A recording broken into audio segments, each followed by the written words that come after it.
Hi, welcome to class. We're the only two right now, but the other ones will show up eventually, right? I hate my life. I hate my life. A Professor Sunreis Productions! Hello class, Professor Sunreis here. In today's class, like promised, we're gonna take a look at my pure Sprite hand trap list, which I've been cooking up in the kitchen for you guys and also for me guys, of course, for the YCSU trade, which I'm hopefully can attend. So yeah, of course, this deck is by no means the end-all be-all list for the format. There's still plenty of ways to play Sprite. You can still end on Toad, honestly. You can go for Live Twin variant.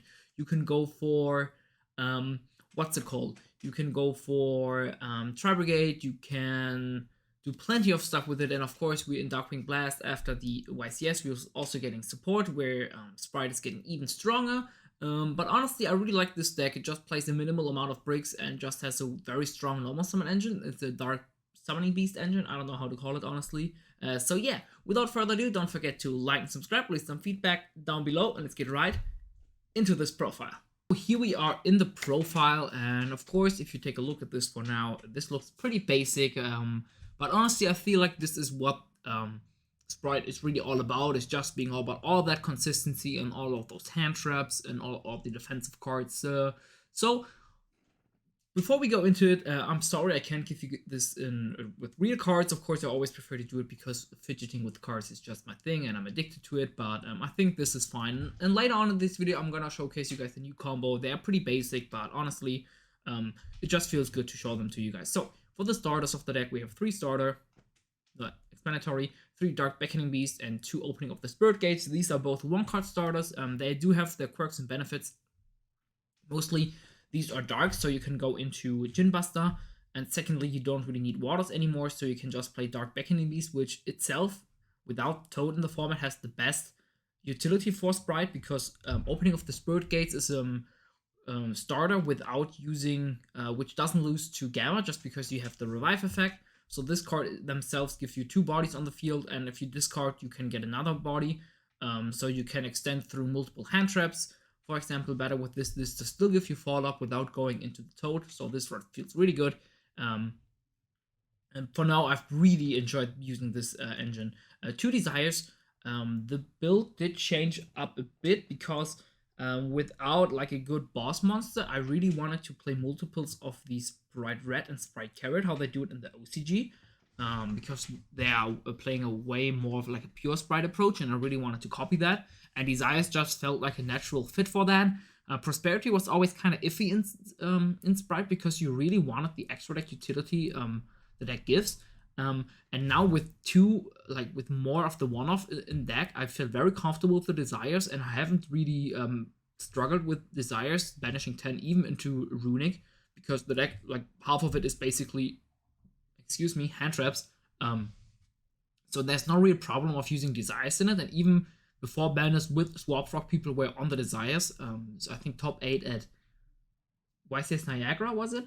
That was using Desire. So honestly, it feels really good, and this gives you the additional power that Toad bot had with this 1 extra negate, because you have that 1 additional card if you draw the Desire. So it feels really good to play this. For the Sprite engine, 3 blue, 3 jet, 2 red, 2 carrot, like I said, for the Desire. Still 1 pixies. I still feel like this is mandatory, especially now that you lost Toad and you have like no way of clearing like these medium beat sticks easily.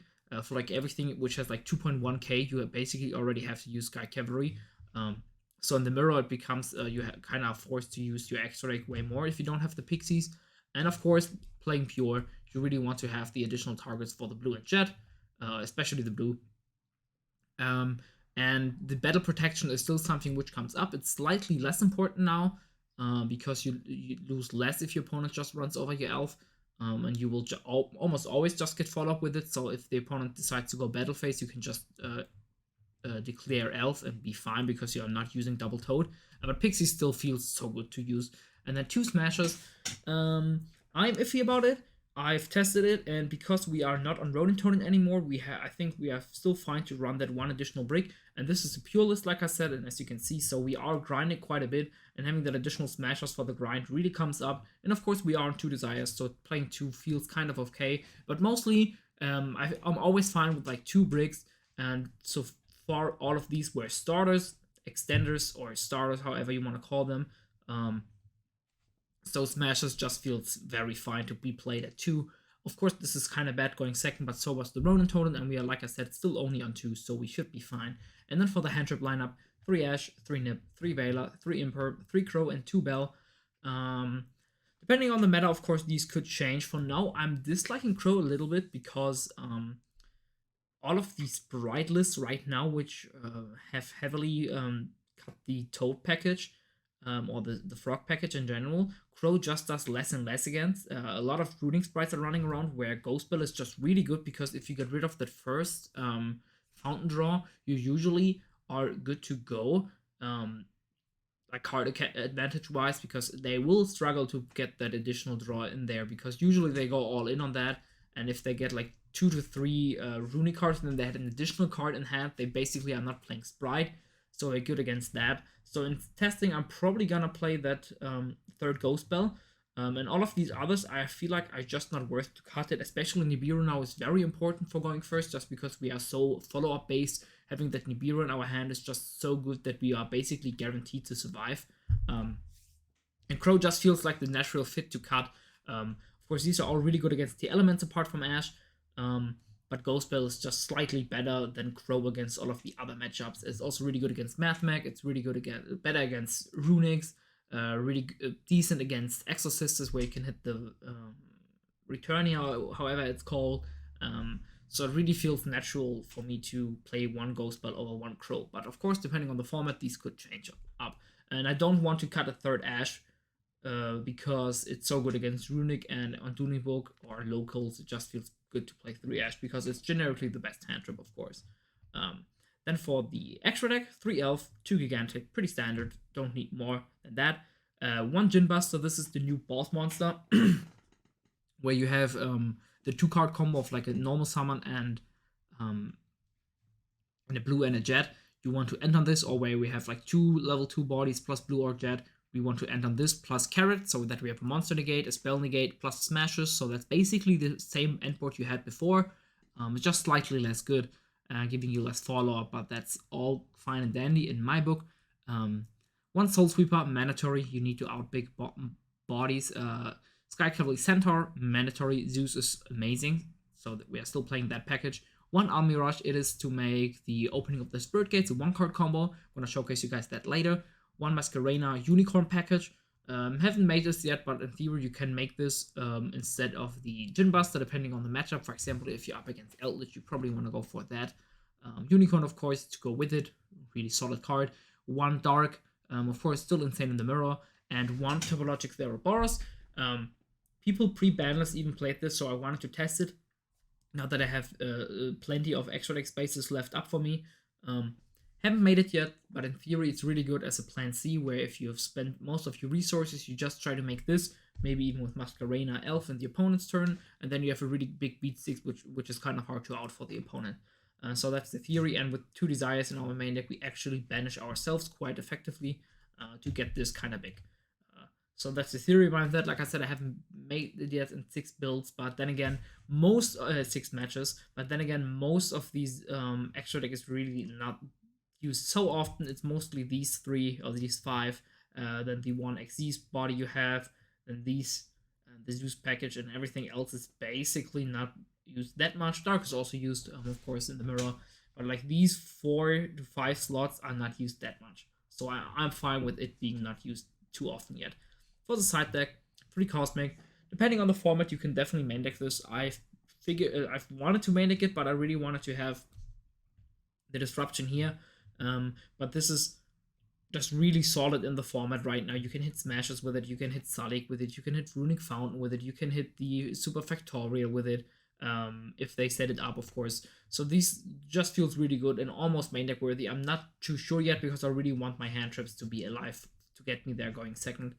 3 Lightning Storm, 1 Harpy Feather Duster. Of course, these are not as good against Runic because they can just chain one thing, but they're then still at least going 1 for 1, like an MST against one of them, so that's pretty fine. And then they have additional value, for example, against Flowanaries, which of course is an annoying matchup, so having Lightning Storms against them is kind of good. 3 Gamma, 1 Driver. Probably not worth it as much anymore now that Sprite is probably taking a bit of a step aside and putting up against more space for tier elements. But honestly, it's still an insane hand trap, and there's still stuff like Mathmech which could come up now, or plenty of other decks. So Gamma doesn't feel too out of place for the extra for the side deck. And then the reason why I feel I really wanted to play this version is that this can play Dimension Shifter by far the best. So the tier elements matchup post side becomes way stronger just because you put in 3D Shifter and your engine doesn't really use the graveyard. Of course, you do have the revive, but if you de-shifter them, they cannot really go into anything, so you probably won't need the revive to go into anything anyways. It does turn off the one card combo in opening of the Spirit Gates, but honestly, that is not too big of a deal because you are more likely than not will just have 2 level 2 bodies go into Gigantic, set up the Sprite loop, and then you're good to go from there. You could play the Gamma Burst package, and I'm probably gonna test it just because having that OTK package in against the elements is really good to steal games. But people are noticing it and are just setting one monster, making it so that you can't really OTK them unless you commit a lot of resources, and then you start to play into more hand traps like Nibiru and stuff like that, which they still play. So it just feels kind of risky. It is a brick, and you don't really need to OTK against tier elements just because the way that you can use D-Shift against them is that you just wait for them to use Shaden, for example, or start to commit into like normal summon Rhinoheart, or for the first mill with Merly, you just change Shifter, and then they lose some sort of resources. Usually they will lose 1 to 2 resources, making it so that if you then just set up your Sprite combo and end on like red, carrot, starter and stuff like that, you are pretty fine, especially because you of course still have 4 other hand traps, or cards in hands I should say. So I don't think you need the Gamma Burst for the D-Shifter package to be really good. And then lastly, One Pointer. It's still at 1. It's still a very good going first card, so I might as well play it. So that's it for the main deck. Of course, this could still change. Probably this package will go out and maybe make room for more going first cards, because we are currently lacking generic going first cards and you really want some of them. But like I said, this is still, especially the side deck, is this early into the format, which is not really even a thing right now. It's kind of hard to tell. But for Dueling Book, playing Rated, the Gamma, of course, is still insane, so I really wanted to have it. So let's showcase you guys the 1 and 2 card combos this deck still has to offer. 1 card combo for Dark Beckoning Beast. Just wanted to showcase you guys the combo. It's really simple. You normal summon it, declare its effect, search the opening of the Spirit Gates. You use opening of the Spirit Gates effect to search another Dark Beckoning Beast. Then you use the additional normal summon to summon it. Now we have 2 level 2 bodies on the field. Hooray! Go into Gigantic, effect Gigantic, pitch 1, summon the blue, effect blue, summon search Jet. Jet search smashes. These could of course search starter, so you can go into carrot or red, whatever you may want. But for now, I think smashes is the best card to get. So we want to go for that. And now we link these 2 off into Elf. Then use the Elf effect to revive the Dark Beckoning Beast. You probably want to get Jet into the graveyard because it is a slightly better summon for Elf. Then again, you maybe want to get a blue into the graveyard so that you have battle protection. With a Pixie Search, you have to decide on that depending on the rest of the hand. So either one of them, it doesn't matter too much for now. Revived with the revived Dark Beckoning Beast go into Djinn Buster. So this is where the dark attribute of them comes up. Set Smashers and Pass. So these just give you a 1 card combo into 2 disruptions. You could extend with the opening of the Spirit Gates. We would have had 4 additional cards, of course. So any other Sprite name basically makes it so that you can get a carrot or red next to the field, because blue doesn't need to search Jet, or you don't need to summon blue, whatever. You can just summon something else from there, and you have plenty of hand traps and generic staples to support this end board. Of course, the same combo can be made with just opening of the Spirit Gates, and I'm gonna showcase you guys that. So this is the opening of the Spirit Gate combo. It is slightly less good, but it still works out fine. This is why I play the ratio with 3-2-2, because opening up the Spirit Gates is just slightly less good than Beckoning Beast. You activate this, you search Dark Beckoning Beast, then you normal summon it, effect search and opening of the Spirit Gates, because this sadly cannot search itself. Oh wait, we search, sorry, this goes there, we search this, and then we link this off into an Almirage, then use the effect of the Spirit Gates, summon the Beckoning Beast, overlay them, not overlay them, link them off into an Elf, effect Elf, summon back the Beckoning Beast, and then we overlay into Gigantic, effect Gigantic, probably want to have it here, effect Gigantic, pitch this, summon Blue, summon Jet, get Smashes or Starters, whatever we want, and then we don't have the Djinn Buster sadly, so you probably want to get either a red or a carrot so that you have an immediate disruption against them. So let's just say we get rid of these two, and then we summon an Elf, and then we put the, of course we summon the Gigantic here, and then we just set this. So this is one card combo into one disruption. Like I said, this is why I'm playing it at the 3-2 ratio, because this is of course really mandatory for the deck to function. It's still a solid normal summon, and if you have any other extender, this is like super fine and it feels okay to use. Just wanted to showcase you guys the 1-card combo. Let's get into the real goo, the 2-card combo.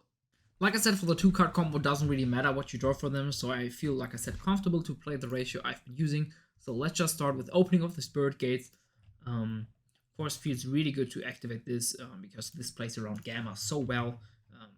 Normal summon, for example, if we get Gamma here, we could use any other card in our hand, discard it, get Dark Beckoning Beast back, we are vibing. Use the effect of this to get the other opening of the Spirit Gates out of our deck. Then we summon Blue, effect Blue, search Jet. Effect Jet, search Smashers. Oh, not grave, not too grave, we want it in our hand.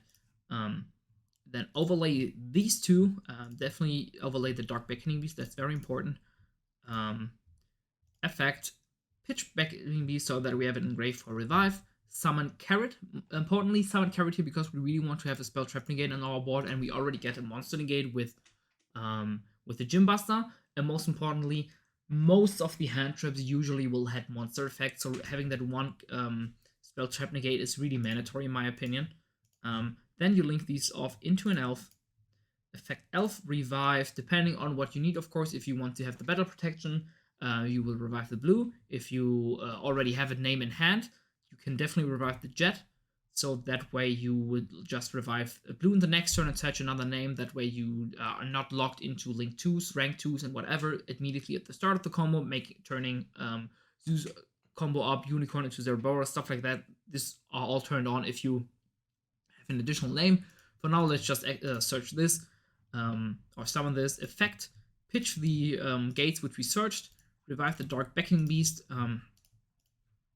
and then overlay them into a Djinn Buster. So these are 2 cards into 3 disruptions. Of course, they are kind of layered, where if your opponent, for example, activates a spell as a first effect, they can, for example, make it so that we really don't want to negate it, because we basically want to keep all of these cards. But if you think about it, like most of the cards which, most of the spells which your opponent could activate at the start of main phase with priority target, making it so that they basically have to go on Elf for all of, like all of the steel cards, mind control. I don't even know what the other ones are called, enemy controller, stuff like that. These all target, making so that they just have to target Elf, and we will just chain it, get the Jet, effect Jet to search. For example, we would in this case, of course, search the starter. And now it's moved over there, and now we have the spell trap negate up with that, so we can use this to spell trap negate. We can use this to monster negate. We can use this on smashers, for example, to banish. Also, if the opponent uses a monster negate first, we do have an XZs on the board to turn on the carrot, negate, and destroy, for example. So these are 3 disruption. We have follow up, and if you think about it, was a 2-card combo, so we would have had 3 cards in hand. Having triple hand trip in our hand, of course, would have been insane for that. We also have the opening of the Spirit Gates, which turns any card into a level 2 on the field, so that way it makes it so that any Sprite name is basically a good follow-up drop, just because we do have that guaranteed level 2 on the body with the opening of the Spirit Gates. So honestly, this end board feels super fine. Pure Sprite is definitely not that, in my opinion. Of course, the format could switch up completely, and Unga Bunga Tier Element decks take off the roof and they just OTK you through your normal end board. But I don't think this will be what happens, in my opinion, because the tier elements, at least to my knowledge, a mirror match is best used or like best won by the hand trap version, just because you are playing hand trap with the tier elements list, and just negating Kid Carlos in the mirror is like really impactful. For example, the format will probably slow down just slightly enough for this to be like a solid end board. And like I said, two cards, 3 disruptions plus 3 cards in hand plus follow up is an insane end board in my opinion. So hope you guys enjoyed this deck profile and quick combo tutorial for the Pure Sprite post Banlist. In my opinion, this deck is still working out kind of fine, and for all of you Mami Shen out there, I'm gonna of course give you guys an updated deck profile on the post Banlist Virtual World as well. I really want to wait until the format actually comes up, get a feel of what people are playing, because if the format stays the same, I don't think Virtual World is going to be a good contender pick, just because the elements combo decks are just way too hard to break the boards off. But if the format goes into pure T elements, that board is way easier to break for Virtual World, and we basically only lost Snow, which was just something you played because you could. It was definitely not mandatory for us. Virtual World could definitely be in a very good spot for that, because the deck list is not going to change too much, probably, mostly just the side deck. I really just want to have a good approach to the meta, so I can give you guys a good tip if Virtual World is going to be a good pick or not. So, hope you guys enjoyed this. Class is dismissed. You are free to leave. Professor Sunreis out. Peace.